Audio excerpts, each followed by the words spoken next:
যদি না অ্যারেস্ট করা হয় আমরা ওদেরকে পোস্টারে বেঁধে পুলিশকে খবর দেবো। আপনি স্বপন নন্দী পলাশের আন্ডারে এফআইআর করবেন আপনারা? একদম নিশ্চিতভাবে আমরা করছি, নিশ্চিতভাবে এফআইআর করছি। তার সঙ্গে পিকের কিছু ছেলে আছে, আরও তৃণমূলের স্থানীয় কিছু ছেলে আছে যারা এই ধরনের কাজটা করেছে।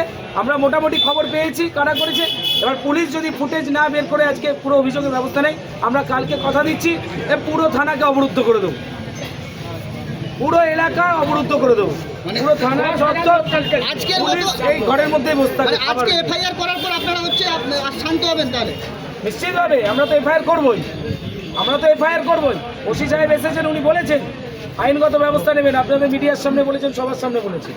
যদি ব্যবস্থা না নেয় আমরা কিন্তু ছেড়ে কথা বলবো, পরিষ্কার কথা বলছি, ছেড়ে কথা বলবো না। পুলিশকে বলে যাচ্ছি দিদি আর বেশি দিন থাকবে না, দিদির ওই হাত ধরে পা ধরে সব বসে থাকবেন না। আপনারা আপনাদের কাজটা করুন। যারা অপরাধী আছে, যারা ক্রাইম করছে, দুদিন ধরে ঘর পুড়িয়েছে আমাদের এই এলাকায়, প্লাস গতকাল রাত্রে খানাকুল বিধানসভায়, পুরসুরা বিধানসভায়, খানাকুল থানার মধ্যেও পড়ছে এলাকা, ওইগুলো ওখানেও পোস্টারিং করা হয়েছে বিমান ঘোষের নামে।